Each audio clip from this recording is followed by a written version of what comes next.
పని కూడా నేనే చేయాలి. అందరికీ నమస్కారం అండి. ముందుగా నేను ఇక్కడ ఫస్ట్ ఆఫ్ ఆల్ ఒక గెస్ట్, చీఫ్ గెస్ట్ ఇవన్నీ వేశారు కానీ గెస్ట్గా రాలేదు.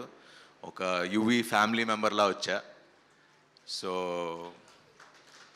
The main reason to come here is Yuvi, Vicky, వంశన్న అండ్ ఇక్కడ ఉన్న వాళ్ళు అందరం మొత్తం అందరితో పనిచేసా. చాలామంది డైరెక్టర్లతో, టెక్నీషియన్స్, మన సత్య ఎడిటర్,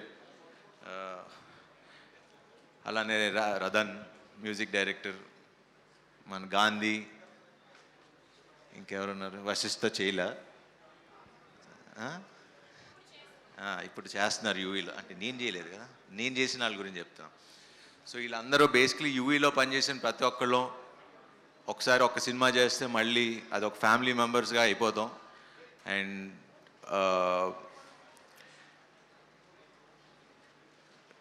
బేసికలీ నాకు UV it's a very emotional journey. ఏదన్నా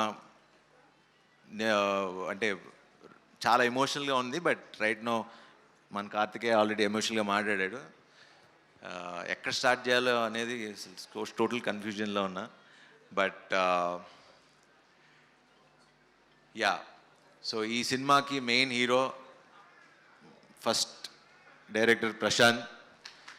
తను ఏడీగా మా రణరాజరాన్ సినిమా చేశాడు. సుజిత్ అండ్ ప్రశాంత్ ఇంకా టీం అందరూ ఉండేవారు డైరెక్షన్ డిపార్ట్మెంట్. ఐ థింక్ ఇంకా చాలామంది ఉన్నట్టున్నారు అక్కడే. మన బ్యాచ్ అందరు ఇక్కడే ఉన్నారు. అందరు ఉన్నారు ఇక్కడే. సో అప్పటి నుంచి చూసేవాడిని. మనోడు ఎప్పుడూ కొంచెం మాస్ మాస్ మాస్ అని కథలే తిరిగేవాడు. సుజిత్ ఏమో ఎప్పుడూ కొంచెం ఎంటర్టైన్మెంటు, కొంచెం ఇంకో యాంగిల్లో తిరిగేవాడు. So always I believed Prashanth మంచి డైరెక్టర్ అవుతాడని. అండ్ బజే వాయువేగం ఖచ్చితంగా మంచి సినిమా అవుతుంది. అండ్ ఇందాక కార్తికేయ చెప్పినట్టు అంత జెన్యున్గా, ఎందుకంటే నాకు తెలుసు తను ఆల్మోస్ట్ ఒక 3-4 ఏళ్ళ నుంచి ఆ స్క్రిప్ట్ పట్టుకుని చాలా నమ్మి చేసిన స్క్రిప్ట్. అండ్ అలానే యువి కూడా చాలా నమ్మింది. సో ఐఎమ్ షూర్ ఈ సినిమా ఖచ్చితంగా మంచి సినిమా అవుతుంది, పెద్ద హిట్ అవుతుంది. అండ్ కార్తికేయ, ఇందాక మీరు మాట్లాడుతున్నప్పుడు ఇలాంటి మీకు వచ్చిన డౌట్స్ ప్రతి హీరోకి, మాకు అంటే మిమ్మల్ని చూస్తుంటే నాకు ఒక 5 years బ్యాక్ వెళ్ళినట్టు అనిపిస్తుంది. సో ఇదే ఫీలింగ్, అరే మనం వెళ్ళే దారి కరెక్టా, లేకపోతే చేస్తుంది నమ్మింది బతకాలా, నేను ఉంటాను ఉండను వెళ్ళిపోతా, ఇలాంటి క్వశ్చన్స్ చాలా వస్తాయి.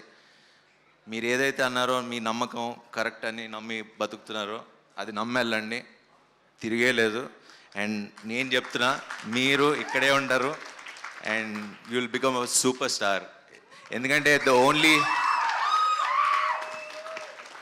ఎందుకంటే అందరు హీరోలు అంటే ఒక్కొక్కళ్ళు ఒక్కొక్క జానరే చేయగలరు. బట్ ఈ స్వామిని చూస్తే అటు కమర్షియల్ మాస్ ఫిల్మ్ చేయగలరు, మొన్న బెదురులంక చూసా, అటు ఎంటర్టైన్మెంట్ చేయగలరు, అండ్ ఇలా ఒక ఫీల్ ఉన్న సినిమా, ఒక మంచి సినిమా కూడా చేయగలరు. So your an allrounder Swamy. So మీరు అసలు ఎటువంటిది పెట్టుకోవద్దు, కష్టపడి నమ్మి పని చేద్దాం. ప్రేక్షకులు, జనాలు మమ్మల్ని తీసుకెళ్ళి ఇలా మమ్మల్ని నుంచోబెడతారు. నేను అదే నమ్ముకుని 20 ఏళ్ళు ఉన్నా. Welcome to the industry. మనందరం ఇలా ట్రావెల్ అవుదాం. సో ఇంకెవరి గురించి మాట్లాడాలి? యా, సో ఈ సినిమాని మంచిగా ఆదరించండి. 31st రిలీజ్ అవుతుంది. Watch it in theatres. మిమ్మల్ని డిసప్పాయింట్ చేయదని నేను హామీస్తున్నా. So enjoyed in theatres. Thank you very much and wish you all the best to the entire team. And Aishwarya, wish you all the best. మీ సినిమాలు చూడలేదు. And Sudarshan గారు, మీరు చాలా ఫ్రెష్గా ఉన్నారు. ఇన్ని సినిమాలు కూడా మీరు ఇంత ఫ్రెష్గా ఎలా ఉంటారు, కొత్తగా చేస్తారు. So yeah, anyway thank you very much అండి. Have a good night. Thank you, Sharva Garu. Thank you for gracing the event. Thank you so much. So